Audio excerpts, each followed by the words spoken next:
you guy, if you pick smartly, a rotation player who is coming into the NBA who is not an all-around player, but is coming to the NBA with an NBA-level skill. And I think Utah's looking at that. Their number one problem was health and depth. And at number 12, you can probably solve one of those two problems. Now, let's look at the roster right now real quickly. Who are the Jazz targeting with that 12th overall pick? Okay, like with the roster, the last few years, the main concern has been point guard. And it looked really bad this last year, particularly because Dante Exum was injured for the entire year. Things got a little bit better when they traded for Shelvin Mack at the trade deadline. And I think we're at a position now where it would be hasty to try and look for another good point guard, especially because we're still hoping that Dante is going to be that guy. And there are a lot of good point guards who are going to be available at number 12. I don't think that Utah jumps on that. On the other side, there's too many good big men.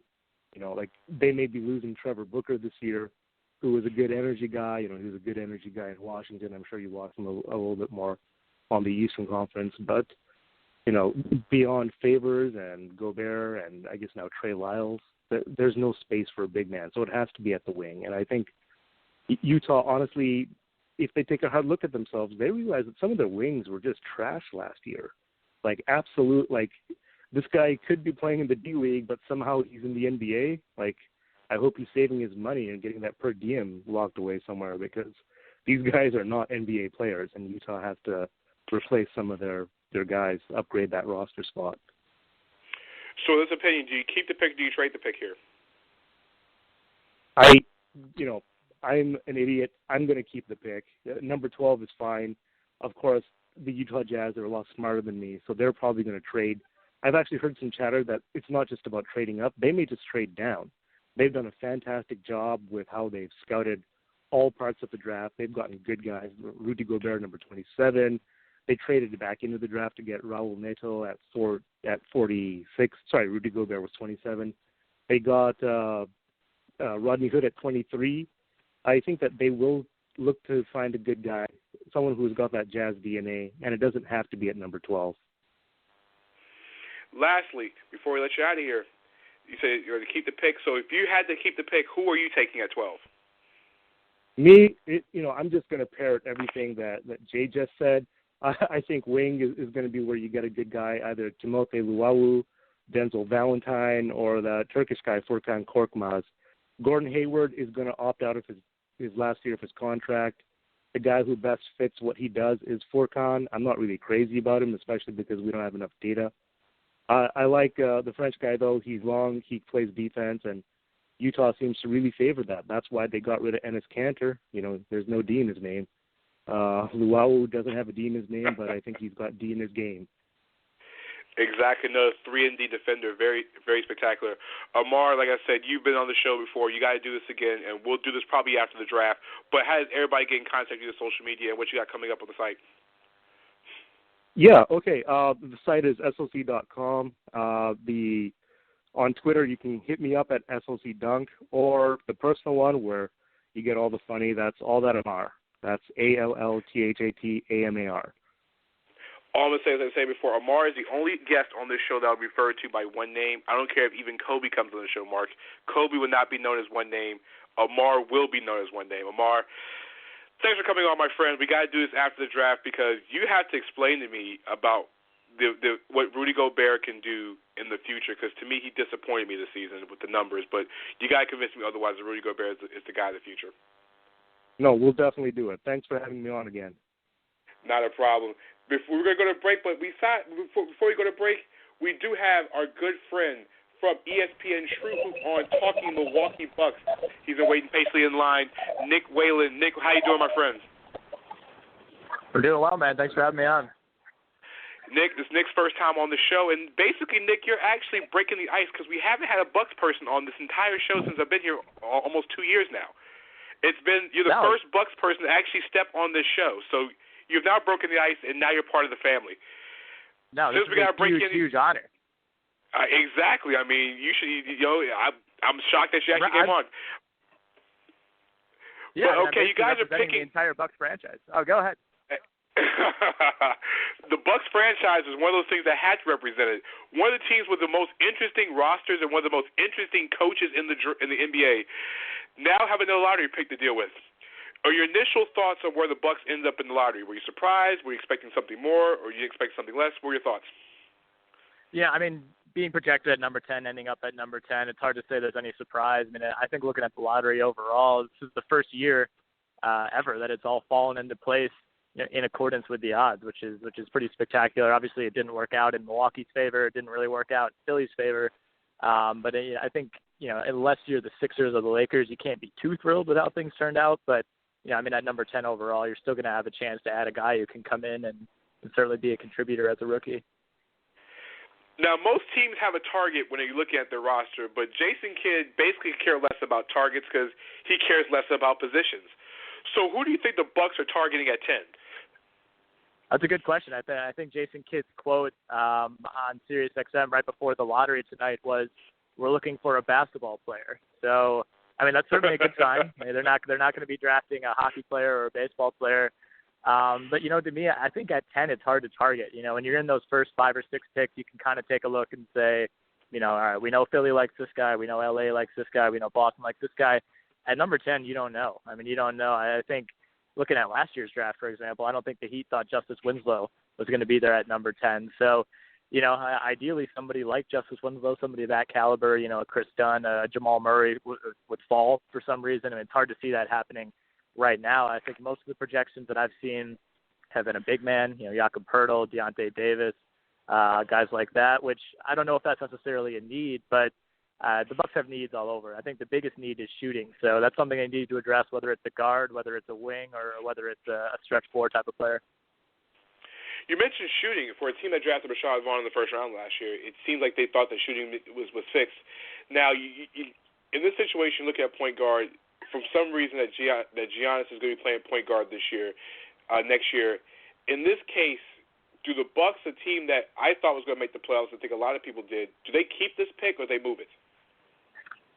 I don't think they've made up their mind right now. I think generally they want to keep the pick. They don't really have much of a history of turning picks into, already NBA pass. They have traded back in the draft if they don't like anybody. So I think that's certainly something we could see. There are a couple of guys I think, Wade Baldwin, Malcolm Brogdon are two guys that I really like. I was actually at the draft combine last week in Chicago, and I got to talk to both of those guys. And Baldwin said he met with Milwaukee, said it went really well. He was a guy who tested really well in Chicago, and I think would be a nice combo guard for them. But at 10, it's a little bit of a reach, so maybe that's a situation where they look to maybe trade back, grab an extra second-round pick, and then grab a guy like Baldwin in the 15 to 20 range. Here's another question. For a team that plays positionless basketball right now, in your mind, knowing if you're the Bucks front office, who would you take with this pick? If you're in the room with Jason Kidd and company, who are you taking with the pick? Again, it's tough to say who's going to be there. I'm not so much. Right. Yeah. Well, I mean, assuming I can draft number 1. No, okay. We know Simmons and Ingram off the board. We know that. But if you're picking at 10, knowing that there's a talent pool of players left, where would you go? Like I said, the projections have a lot of big men like Poeltl, even a guy like Marquise Chris, and I don't love Jakob Poeltl. I don't think this team needs another big man who can't shoot. Right now, Greg Monroe is still on the roster. Obviously, Giannis and Jabari Parker are still on the roster. If those 3 guys are in your starting lineup, those are all non-shooters. You need to make sure that you have shooting at the other 2 spots. Timothy Luwawu, not a name that a lot of casual fans are probably familiar with, but he's a French wing who seems to be picking up a little bit of traction as the draft approaches. He's a guy I think they'll look at, kind of a Nick Batum type of guy, a stretchy wing who can D up and can shoot the 3. So if it's me, that's probably who I'm going with. But otherwise, I would look into a 4. Marquise Chris, I guess, is the guy for me in that range. If it's between a guy like Chris and Poeltl, I'm going to favor Chris because he can shoot the ball. Another stretch 4 for the Milwaukee Bucks, who will probably turn him into a point guard, probably into a shooting guard next year. Nick, before we let you out of here, how does everybody contact you and how does everybody find you on social media? You can hit me up on Twitter at my last name, but I'm sorry, this is a little complicated. This happens every time I go on the radio, but it's at WHA1EN. So Whalen, but with a 1 instead of an L. It could have been worse. I mean, it could have been one of the harder names. It looks better on paper than it does saying it out loud. can you imagine if Giannis's name was spelled out in numbers, his last name was spelled out in numbers No, on Twitter? I don't even think Twitter can handle that. They can handle it all. So Nick many Love, E's. ESPN True Hoop. We got to have you on doing this again very soon, and we got to talk more about the Bucks. Yeah, for sure, man. Thanks for having me. And last but not least, I know we haven't gotten to the Pelicans, and we'll let Mark get his Pelican comments in after our last guest coming on the show. And really, he's not really last but not least, but he is a regular contributor at NBA FCP Radio. Also, he is everything Orlando Magic at the same time. He's a very good dear friend of the show, our good friend, and also a co-host and fill-in as our sixth man as we needed him all throughout the entire time of the show, Zach Oliver. Zach, long time no speak, and welcome back, my friends. What's up? Man, Zach? I like the old digs. The old digs are back. Yeah, you know, we spruced up the place, Mark. Is that right? We kept the place pretty warm while you were gone. Oh, you kept Marc? Yeah, of course. I'm kidding. Ross.